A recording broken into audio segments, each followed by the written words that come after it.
Praise Lord. നിങ്ങളെ എല്ലാവരെയും blessed മോർണിംഗിലേക്ക് യേശു ക്രിസ്തുവിൻ്റെ നാമത്തിൽ സ്വാഗതം ചെയ്യുന്നു.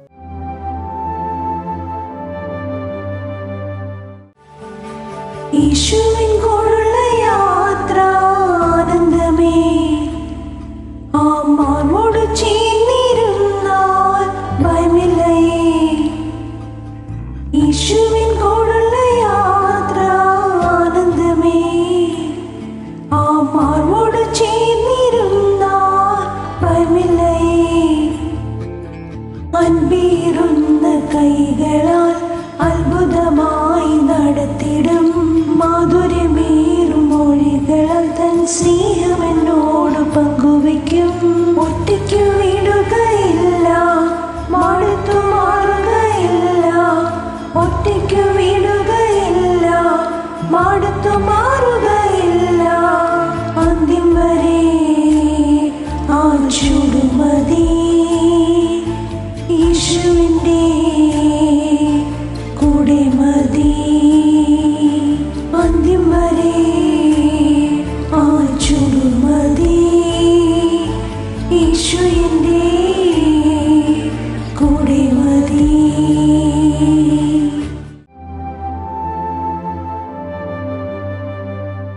പ്രിയരെ, അനുഗ്രഹിക്കപ്പെട്ട ഒരു പ്രഭാതം കൂടെ നമ്മുടെ ജീവിതത്തിൽ അനുവദിച്ചു തന്ന വലിയവനായ ദൈവത്തെ നമുക്ക് ഒരുമിച്ച് ചേർന്ന് നന്ദി പറയാം. എത്ര പറയും, ഞാൻ നിന്നതല്ല, എൻ്റെ ദൈവം എന്നെ നിർത്തിയതാണ്. ഒന്നുകൂടെ പറഞ്ഞു കഴിഞ്ഞാൽ 2025 ഒക്ടോബർ മാസം 10-ാം തീയതി വരെയും എന്നെയും എൻ്റെ കുടുംബത്തെയും കണ്ണിലെ കൃഷ്ണമണി പോലെ സൂക്ഷിക്കുകയും വിടുവിക്കുകയും ചെയ്ത വലിയവനായ ദൈവത്തിന് നന്ദി പറഞ്ഞുകൊണ്ട് ഈ പ്രഭാത ചിന്തയിലേക്ക് നമുക്ക് ഒരുമിച്ച് അടുത്തു വരാം. ശത്രു നിന്റെ മേൽ വെച്ച നുകത്തെ അഴിച്ചു കളയുക. പ്രിയരെ, പ്രാരംഭവാക്യത്തിലേക്ക് യെശയ്യാ പ്രവാചകന്റെ പുസ്തകം 10-ാം അധ്യായം അതിൻ്റെ 27-ാമത്തെ വാക്യത്തിലേക്ക്. അന്നാളിൽ അവൻ്റെ ചുമട് നിന്റെ തോളിൽ നിന്നും അവൻ്റെ നുകം നിന്റെ കഴുത്തിൽ നിന്ന് നീങ്ങിപ്പോകും. പുഷ്ടി നിമിത്തം നുകം തകർന്നു പോകും. പ്രിയരെ, ഈ പ്രഭാതത്തിൽ ദൈവം നമ്മെ കേൾപ്പിച്ച അനുഗ്രഹിക്കപ്പെട്ട വചനത്തിനായി നമുക്ക് ഒരുമിച്ച് ചേർന്ന് ദൈവത്തിന് നന്ദി പറയാം.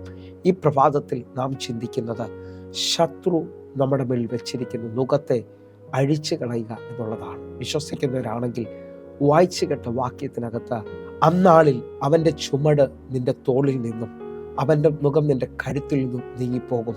പുഷ്ടി നിമിത്തം നുകം തകർന്നു പോകും എന്നുള്ളതാണ്. എന്നെ കേൾക്കുന്നവരെ, പുഷ്ടി നിമിത്തം നുകം തകർന്നു പോകുമെന്നാണ് മലയാളത്തിൽ വരുന്നത്. ഇംഗ്ലീഷിൽ അനോയിന്റിങ് നിമിത്തം യോക്ക് തകർന്നു പോകും എന്നുള്ളതാണ്. എന്നെ കേൾക്കുന്നവരുണ്ടെങ്കിൽ അഭിഷേകത്തിൻ്റെ ശക്തിയാൽ നിങ്ങളുടെ മേളിൽ നിൽക്കുന്ന നുകങ്ങൾ തകരാൻ പോകുന്നു. ശത്രു നാളുകളായി നിങ്ങളെ മുമ്പോട്ട് വിടാത്ത രീതിയിൽ, എന്നെ കേൾക്കുന്നവരെ, നുകം ഒരാളുടെ മേളിൽ വന്നാൽ അവൻ്റെ വേഗത കുറയുന്നത് കാണാൻ പറ്റി.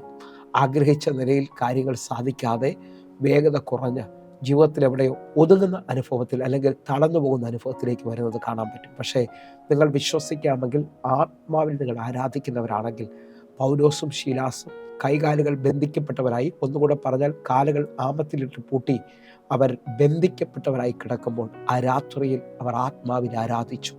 അവർ ദൈവത്തെ പാടി സ്തുതിച്ചു. ആ സ്തുതിക്കുന്ന സമയത്ത് ദൈവശക്തി ആ കാരാഗ്രഹത്തിൽ ഇറങ്ങി അവർ നിമിത്തം കാരാഗ്രഹത്തിൽ അടയ്ക്കപ്പെട്ട ബന്ധിക്കപ്പെട്ട ഒരു മുഴുവൻ ചങ്ങലകളും അഴിഞ്ഞു വീണതായി കാണുന്നു. എന്നെ കേൾക്കുന്നവരെ, ആത്മാവിൽ ആരാധിക്കുന്ന, ആത്മനിറവിൽ ചലിക്കുന്ന നിന്റെ മേളിൽ ഈ പ്രഭാതത്തിൽ നുകങ്ങൾ തകരാൻ പോവുകയാണ്. എന്നെ കേൾക്കുന്ന ഓരോ ദൈവമക്കളും തിരിച്ചറിയേണ്ടത്, നിന്റെ കഴുത്തിൽ ശത്രു വെച്ച നുകം അഭിഷേകത്തിൻ്റെ ശക്തിയാൽ തകർന്നു പോകും. ഒന്നുകൂടെ ഉപവസിക്കുകയും പ്രാർത്ഥിക്കുകയും ചെയ്യുന്ന ദൈവമക്കളോട് ഞാൻ ഈ പദം പറയുന്നത് ശ്രദ്ധിക്കണമേ. യെശയ്യാ പ്രവാചകന്റെ പുസ്തകം 58-ാം അധ്യായം അതിൻ്റെ 6-ാമത്തെ വാക്യം. അന്യായ ബന്ധനങ്ങളെ അഴിക്കുക, നുകത്തിൻ്റെ അമ്മക്കയറുകളെ അഴിക്കുക, പീഡിതരെ സ്വതന്ത്രമായി വിട്ടയക്കുക, എല്ലാ നുകത്തെയും തകർക്കുക. ഇതല്ലോ എനിക്കിഷ്ടമുള്ള ഉപവാസം. ഉപവാസത്തിൽ സംഭവിക്കുന്ന ഒരാഴം, അന്യായ ബന്ധനങ്ങളെ അഴിക്കുക, നുകത്തിൻ്റെ അമ്മക്കയറുകളെ അഴിക്കുക. എന്നെ കേൾക്കുന്നവരെ, അന്യായമായി ശത്രു കെട്ടിയിരിക്കുന്നതിനെ നിങ്ങൾ ഉപവസിക്കുകയും പ്രാർത്ഥിക്കുകയും ചെയ്യുന്നവരാണെങ്കിൽ അഴിക്കാൻ കഴിയും. ഈ പ്രഭാതത്തിൽ വ്യക്തതയോടെ പ്രാർത്ഥിച്ചുകൊണ്ട്, കർത്താവെ, എന്നെ മുമ്പോട്ട് വിടാത്ത, എൻ്റെ ജീവിതത്തിനകത്ത് ഭാരമായി ശത്രു വെച്ചിരിക്കുന്നത്, ചിലവരെ നിങ്ങൾ ശ്രദ്ധിച്ചാൽ അറിയാം, ആ വീട്ടിലെ മൂത്തവരാണെങ്കിൽ, അതേപോലെ ആ വീട്ടിൻ്റെ ഭാരം ചുമക്കുന്നവരാണെങ്കിൽ അവർക്ക് നല്ല ഉറക്കമോ അവർക്ക് നല്ലൊരു ജീവിതവും ലഭിക്കത്തില്ല. കാരണം എന്നും പ്രതികൂലത്തിലും എന്നും ആ കുടുംബത്തിൻ്റെ മുഴുവൻ ഭാരവും ശത്രു വെച്ചിട്ട് അവർ വല്ലാതെ ജീവിച്ചു തീരുന്നത് പോലുള്ള അനുഭവങ്ങളുണ്ട്. പ്രത്യേകിച്ച് മൂത്ത മക്കളാണെങ്കിൽ ഇളയ മക്കളുടെ വിവാഹത്തിന് വേണ്ടിയും ആ വീട്ടിലൊരു നല്ല ഭവനത്തിന് വേണ്ടിയൊക്കെ കടബാധ്യതകളും ലോണും ഒക്കെ എടുത്ത് കുഴഞ്ഞ ഒത്തിരി പേരിനെ ശ്രദ്ധിക്കുന്നുണ്ട്. നിങ്ങൾ വിശ്വസിക്കാമെങ്കിൽ നിങ്ങളുടെ ദൈവം സ്വതന്ത്രമാക്കാൻ പോവുകയാണ്. നിങ്ങളുടെ മേളിൽ ശത്രു വെച്ചിരിക്കുന്ന നുകത്തെ അഭിഷേകത്തിൽ നിങ്ങൾക്ക് തകർക്കുവാൻ കഴിയും. ഒന്നുകൂടെ നിങ്ങൾ ശ്രദ്ധിച്ച് നോക്കണം കേട്ടോ. ഈ കെട്ടഴിഞ്ഞാൽ നുകം തകരുന്നത് കാണാൻ പറ്റും. നുകത്തെ നമുക്ക് കുടഞ്ഞു കളയാൻ പറ്റും. ഉൽപ്പത്തി പുസ്തകം 27-ാം അധ്യായം അതിൻ്റെ 40-ാമത്തെ വാക്യം നിങ്ങൾ ശ്രദ്ധിച്ചാൽ, നിന്റെ വാളുകൊണ്ട് നീ ഉപജീവിക്കും, നിന്റെ സഹോദരനെ നീ സേവിക്കും, നിന്റെ കെട്ടുകൾ അഴിഞ്ഞു പോകുമ്പോൾ നീ അവൻ്റെ നുകം കഴുത്തിൽ നിന്ന് കുടഞ്ഞു കളയും. ഈ വാക്കുകൾ ഇസഹാക്ക് ഏശാവിനോട് പറയുന്ന പദങ്ങളാണ്.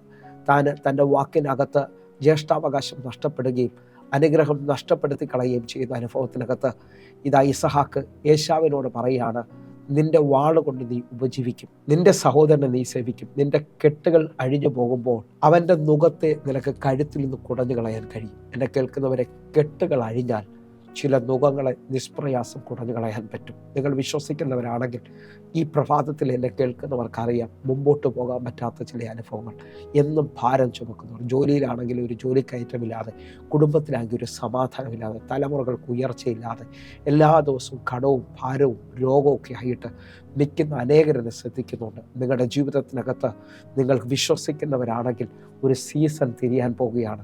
വിശ്വസിച്ചുകൊണ്ട് കെട്ടഴിയുന്നു മനസ്സിലായാൽ നുകത്തെ കുടഞ്ഞു കളയാൻ പറ്റും. ആത്മാവിൽ ജ്വലിക്കാൻ പറ്റുമെങ്കിൽ, അഭിഷേകത്തിൽ കത്താമെങ്കിൽ, ന്യായാധിപന്മാരുടെ പുസ്തകത്തിൽ വെളിപ്പെട്ടതുപോലെ നിങ്ങൾ വിശ്വസിക്കുന്നവരാണെങ്കിൽ ന്യായാധിപന്മാരുടെ പുസ്തകം 15-ാം അധ്യായം അതിൻ്റെ 14-ാമത്തെ വാക്യം, അവൻ ലേഹയിൽ എത്തിയപ്പോൾ ഫെലിസ്ത്യർ അവനെ കണ്ടിട്ട് ആർത്തു. അപ്പോൾ യഹോവയുടെ ആത്മാവ് അവൻ്റെ മേൽ വന്നു. അവൻ്റെ കൈ കെട്ടിയിരുന്ന കയർ തീ കൊണ്ട് കരിഞ്ഞ് ചണനൂല് പോലെയായി. അവൻ്റെ ബന്ധനങ്ങൾ കൈമേൽ നിന്ന് ദ്രവിച്ചുപോയി. നിങ്ങൾ വിശ്വസിക്കുന്നവരാണെങ്കിൽ പരിശുദ്ധാത്മാവിൻ്റെ ശക്തിയാൽ നിങ്ങളുടെ മേളിൽ കെട്ടിയിരുന്ന കെട്ടുകൾ, ബന്ധനങ്ങൾ കയ്യിൽ നിന്ന് ദ്രവിച്ചു പോകുന്ന പോലെ, കരിഞ്ഞു പോകുന്നത് പോലെ ഈ സമയത്ത് അഭിഷേകത്തിന് വേണ്ടി വില കൊടുക്കുന്നവർ, ആത്മാവിൽ പ്രാർത്ഥിക്കുന്നവർ എഴുന്നേൽക്കട്ടെ. നിങ്ങളുടെ ജീവിതത്തിനകത്ത് വർഷങ്ങൾ ശത്രു വെച്ച, ഒന്നുകൂടെ ഞാൻ പറയാം, നുകത്തിൻ്റെ ഏറ്റവും വലിയ ആഴമെന്ന് പറയുന്നത് നിങ്ങളെ അടിമത്വത്തിലേക്ക് വരുത്തുകയാണ്. ശത്രു നിങ്ങളുടെ മേലിൽ ജയം പറയുക എന്നുള്ളതാണ്. നിങ്ങൾ ആഗ്രഹിച്ചതൊന്നും നടക്കാതെ നാളുകളായിട്ട് ഏതോ ഒന്നിനകത്ത് കീഴ്പ്പെട്ട് ജീവിച്ചു തീരുന്ന അനുഭവത്തിനകത്തുനിന്ന് ഇന്ന് പകൽ അഭിഷേകം നിൻ്റെ തലയെ ഉയർത്താൻ പോവുകയാണ്. അഭിഷേകം നിൻ്റെ മേലിൽ പുത്തനായി ചിലതിനെ വെളിപ്പെടുത്താൻ പോവുകയാണ്. 92-ാം സങ്കീർത്തനം 10-ാമത്തെ വാക്യത്തിലേക്ക്, എങ്കിലും എൻ്റെ കൊമ്പ് നീ കാട്ടുപോത്തിൻ്റെ കൊമ്പ് പോലെ ഉയർത്തും, പുതിയ എണ്ണ എന്നെ തേപ്പിക്കുന്നു. വിശ്വസിക്കുന്നവരുണ്ടെങ്കിൽ ഈ പ്രഭാതത്തിൽ, കർത്താവെ, കാട്ടുപോത്തിൻ്റെ കൊമ്പ് പോലെ എൻ്റെ തല ഉയർത്തുന്ന പുതിയ എണ്ണ, പുതിയ അഭിഷേകം എൻ്റെ മേളിൽ പകർന്നുകൊണ്ട് എൻ്റെ ജീവിതത്തിനകത്തൊരു മുന്നേറ്റത്തെ തരുന്നതിനായി ഞാൻ ഈ പ്രഭാതത്തിൽ ദൈവത്തിന് നന്ദി പറയുകയാണ്. നിങ്ങൾ വിശ്വസിക്കുന്നുണ്ടെങ്കിൽ ഇനി ശത്രുവിനെ നിന്നെ അടിമപ്പെടുത്താത്ത വണ്ണം നിൻ്റെ മേളിൽ നിൽക്കുന്ന നുകത്തെ ദൈവം ഒടിച്ചു കളയാൻ പോവുകയാണ്. വിശ്വസിക്കുന്നവർ ഒരുമിച്ച് എൻ്റെ കൂടെ ചേർന്ന് ലേവ്യ പുസ്തകം 26-ാം അധ്യായം അതിൻ്റെ 13-ാമത്തെ വാക്യത്തിലേക്ക്, നിങ്ങൾ മിസ്രയീമ്യർക്ക് അടിമകളാകാതിരിപ്പാൻ അവരുടെ ദേശത്തു നിന്ന് നിങ്ങളെ കൊണ്ടുവന്ന നിങ്ങളുടെ ദൈവമായ യഹോവ ഞാനാകുന്നു. ഞാൻ നിങ്ങളുടെ നുകങ്ങളെ ഒടിച്ച് നിങ്ങളെ നിവർന്ന് നടക്കുമാറാക്കിയിരിക്കുന്നു. നിങ്ങൾ മിസ്രയീമ്യർക്ക് അടിമകളാകാതിരിക്കാൻ നിങ്ങളെ മിസ്രയീമ്യരുടെ ദേശത്തു നിന്ന് കൊണ്ടുവന്ന ദൈവം ഞാനാകുന്നു യഹോവ. ഞാൻ നിങ്ങളുടെ നുകങ്ങളെ ഒടിച്ച് നിങ്ങളെ നിവർന്ന് നടത്തുമാറാക്കും. എന്നെ കേൾക്കുന്നവരെ, തല ഉയർത്തുന്ന അഭിഷേകം, നിവർന്ന് നടത്തുമാറാക്കുന്ന അഭിഷേകത്തിൻ്റെ ശക്തി ഇതാ ദൈവത്തിൽ നിന്ന് വെളിപ്പെട്ട് വരികയാണ്. ആത്മാവിൽ എത്ര പേർ പ്രാർത്ഥിക്കാൻ തയ്യാറാകും? ഞാൻ ആത്മാവിൽ വിളിച്ചു പറയും. ഒരു സൈനാണ് നിങ്ങളോട് പറയുന്നത്. എല്ലാത്തിനകത്തും വിചാരപ്പെടുന്ന അല്ലെങ്കിൽ ഭാരപ്പെടുന്ന ഒരു അനുഭവം ഈ പ്രഭാതത്തിൽ കേൾക്കുന്നവരുണ്ടെങ്കിൽ നിങ്ങൾ ആ നുകത്തെ തകർക്കണം. കാരണം ദൈവത്തിനോട് അടുക്കുന്നവന് ദൈവം കരുതുന്നവനാണെന്ന് വലിയ ബോധ്യം വെളിപ്പെട്ട് വരും. അവൻ്റെ ജീവിതത്തിനകത്ത് പ്രതികൂലം ഇല്ലെന്നല്ല, പ്രതികൂലങ്ങളുടെ നടുവിൽ, പ്രശ്നങ്ങളുടെ നടുവിൽ അവൻ ദൈവത്തെ ഉയർത്തും. എൻ്റെ ദൈവം ഇതിനകത്ത് എന്നെ സഹായിക്കും, എൻ്റെ ദൈവം എന്നെ ഇതിനകത്ത് വിടുവിക്കുമെന്ന് പറയും. കാരണം അവൻ ശത്രുവിനെ ഉയർത്തുന്നവനായിരിക്കത്തില്ല. നിങ്ങളൊന്ന് ചെക്ക് ചെയ്ത് നോക്കണം നിങ്ങളുടെ ജീവിതം. നിങ്ങളെല്ലാത്തിനകത്തും ഭാരപ്പെടുന്നവരാണെങ്കിൽ, തലമുറയുടെ വിഷയം, സാമ്പത്തിക വിഷയം, ശാരീരികമായ രോഗത്തിൻ്റെ അനുഭവത്തിൽ, ഇതെല്ലാം നിങ്ങളുടെ ജീവിതത്തിനകത്ത് നിങ്ങളെ ഭരിക്കുന്ന ഒരു അനുഭവത്തിലാണെങ്കിൽ നിങ്ങളേതോ നുകത്തിൻ്റെ കീഴിലാണ്. അതിനെ പൊട്ടിച്ചുകൊണ്ട് ഈ പകൽ ദൈവത്തിൻ്റെ അടുക്കിലേക്ക് അടുക്കാൻ തയ്യാറാകണം. അങ്ങനെ അടുക്കുന്നവരോട് ഞാൻ ആത്മാവിൽ വിളിച്ചു പറയാം, ഒരു നുകത്തിൻ്റെ കൈമാറ്റം സംഭവിക്കും. അവർക്ക് സമാധാനം, അവർക്ക് സന്തോഷവും ദൈവം പകരും. മത്തായിയുടെ സുവിശേഷം 11-ാം അധ്യായം അതിൻ്റെ 28, 29, 30 വാക്യങ്ങൾ വായിച്ചിട്ട് നമുക്ക് പ്രാർത്ഥിക്കാം. അധ്വാനിക്കുന്നവരും ഭാരം ചുമക്കുന്നവരായുള്ളവരെ എല്ലാവരും എൻ്റെ അടുക്കൽ വരുവിൻ, ഞാൻ നിങ്ങളെ ആശ്വസിപ്പിക്കും. 29-ാമത്തെ വാക്യം, ഞാൻ സൗമ്യതയും താഴ്മയും ഉള്ളവൻ ആകയാൽ എൻ്റെ മുഖം ഏറ്റുകൊണ്ട് എന്നോട് പഠിക്കുവിൻ, എന്നാൽ നിങ്ങളുടെ ആത്മാക്കൾക്ക് ആശ്വാസം കണ്ടെത്തും. നിങ്ങൾ ശ്രദ്ധിച്ച് 28, 29 വാക്യങ്ങൾ ശ്രദ്ധിക്കാമെങ്കിൽ, അധ്വാനിക്കുന്നവരും ഭാരം ചുമക്കുന്നവർ, ഈ ഭാരം നമ്മുടെ മേളിൽ വന്നാൽ നമുക്ക് മുമ്പോട്ട് പോകാൻ കഴിയത്തില്ല. നമ്മുടെ ജീവിതത്തിനകത്ത് എന്നും കണ്ണുനീരും പ്രശ്നവുമായിരിക്കും. പക്ഷേ കർത്താവ് പറയാണ്, ആ ഭാരം ചുമക്കുന്നവർ, അധ്വാനിക്കുന്നവർ എൻ്റെ അടുക്കലേക്ക് വരണം, ഞാൻ നിങ്ങളെ ആശ്വസിപ്പിക്കും. ദൈവത്തിൻ്റെ അടുക്കലേക്ക് വന്നാൽ, ദൈവത്തിൽ ഒരാൾ ജീവിക്കാൻ തുടങ്ങിയാൽ ഈ ലോകത്തിലെ ഭാരങ്ങൾക്ക് അവനെ ജയിക്കാൻ കഴിയത്തില്ല. അവൻ ആശ്വാസത്തിലായിരിക്കും ജീവിക്കുന്നത്. ഒരുമിച്ച് എൻ്റെ കൂടെ ചേർന്നുകൊണ്ട് ദാവീദ് പറഞ്ഞ പദം ഞാൻ നിങ്ങൾ പറയും, യഹോവ എൻ്റെ ഇടയനാകുന്നു, എനിക്കൊന്നിനും മുട്ടുവരത്തില്ല.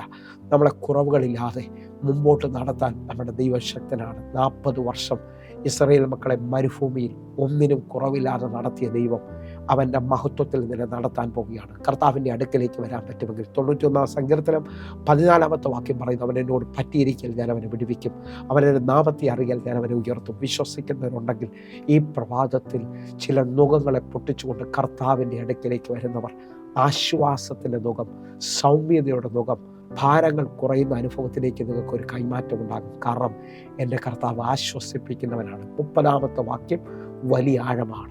എൻ്റെ മുഖം മൃദുവും എൻ്റെ ചുമട് ലഘുവുമാകുന്നു. വിശ്വസിക്കുന്നവരുണ്ടെങ്കിൽ ഒരുമിച്ച് പ്രാർത്ഥിച്ച് സ്വീകരിച്ചോ. എൻ്റെ മുഖം മൃദുവും എൻ്റെ ചുമട് ലഘുവാകുകയാണ്. കർത്താവിൻ്റെ കൂടെ നിൽക്കുന്നവന് ഭാരമോ പ്രയാസമില്ല, നാളെക്കുറിച്ചുള്ള വിചാരമില്ല. താൻ വാഴുകയാൽ എനിക്ക് ആകുലതകളില്ല. വിശ്വസിക്കുന്നവരുണ്ടെങ്കിൽ എൻ്റെ യേശു ജീവിക്കുന്നത് കൊണ്ട് ഞാൻ ജീവിക്കുന്നു എന്നുള്ള വലിയ ആഴം ചിലവർ മനസ്സിലാകും. ആത്മാവിൽ സ്വീകരിക്കാൻ പറ്റുന്നുണ്ടെങ്കിൽ സ്വീകരിച്ചോ. ആകാശത്തിലെ പറവകളെ നോക്കുക, അവ വിതയ്ക്കുന്നില്ല, കൊയ്യുന്നില്ല, അവ കളപ്പുരയിൽ കൂട്ടിവെക്കുന്നില്ല, എങ്കിലും സ്വർഗസ്സനായ നിങ്ങളുടെ പിതാവ് അവയെ പോറ്റിപ്പുലർത്തുന്നു എങ്കിൽ അവയേക്കാൾ നിങ്ങൾ വിശേഷതയുള്ളവരല്ലോ, നിങ്ങൾ വിലയുള്ളവരല്ലോ. വിലയുള്ളവർ എൻ്റെ കൂടെ ചേർന്ന് കർത്താവിൻ്റെ അഭിഷേകത്തെ ചുമക്കാൻ, ദൈവികമായ നന്മകളെ പ്രാപിപ്പാൻ, ശത്രുവിൻ്റെ മുഖത്തെ നീക്കാൻ നിങ്ങൾ തയ്യാറാകുക. കണ്ണുകൾ അടയ്ക്കാം, നമുക്ക് പ്രാർത്ഥിക്കാം. ഞങ്ങളെ സ്നേഹിക്കുന്ന ഞങ്ങളുടെ നല്ല ദൈവമേ, അന്യായ നുഖങ്ങളെ, അന്യായ ബന്ധനങ്ങളെ അഴിക്കുവാൻ, ശത്രു ഞങ്ങളുടെ മേലിൽ വെച്ച ഭാരത്തെ നീക്കാൻ ഈ പ്രഭാതത്തിൽ ദൈവം ഞങ്ങളോട് പറയുന്നതുകൊണ്ട് ഞങ്ങൾ കർത്താവിനോട് ചേർന്ന് ആ അഭിഷേകത്തിൽ ജ്വലിക്കുവാൻ, ദൈവപ്രവർത്തികളെ ഈ പകൽ ഞങ്ങൾക്ക് സാധിപ്പിക്കുവാൻ സ്വർഗം ഞങ്ങളെ സഹായിക്കണമേ. യേശുവെ, അങ്ങയുടെ തിരുക്കരത്തിൽ ഏൽപ്പിക്കുന്നു. ഒരത്ഭുതം ചെയ്യണമേ അപ്പ. ഈ പകൽ എന്നെ കാണുന്ന, എന്നെ കേൾക്കുന്നവരെ അനുഗ്രഹിക്കണം. സ്വർഗം അത് ചെയ്യുന്നതിനായി നന്ദി. വലിയ ദൈവപ്രവർത്തിക്കായി സ്തോത്രം. ആമേൻ, ആമേൻ, ആമേൻ. പ്രിയരെ, ഈ പ്രഭാത സന്ദേശം നിങ്ങൾക്ക് അനുഗ്രഹമാകുന്നെങ്കിൽ നമ്മുടെ യൂട്യൂബ് ചാനൽ സബ്സ്ക്രൈബ് ചെയ്യുകയും ഫേസ്ബുക്കിലേക്ക് നിങ്ങൾ ജോയിൻ ചെയ്യുകയും ചെയ്യണമെന്ന് ഉറപ്പിക്കുന്നു. കഥാവ് നിങ്ങളെ അധികത്തിൽ മാനിക്കട്ടെ. എല്ലാ ദിവസവും വൈകിട്ട് 6 മണിക്ക്, ഇന്ത്യൻ സമയം 6 മണിക്ക് നമുക്ക് സൂമിൽ ആരാധനയുണ്ട്. നിങ്ങളെ ഞാൻ ക്ഷണിക്കുകയാണ്. നിങ്ങൾ കടന്നു വരണം. വേഗത്തിൽ ഈ സൂം ഐഡികൾക്ക് വേണ്ടി, പ്രാർത്ഥനാ വിഷയങ്ങൾക്ക് വേണ്ടി വിളിക്കാൻ പറ്റുമെങ്കിൽ വിളിക്കണം. നമുക്ക് ഒരുമിച്ച് പ്രാർത്ഥിക്കാം. കർത്താവ് നിങ്ങളെ അധികത്തിൽ മാനിക്കട്ടെ. God bless you. ആമേൻ.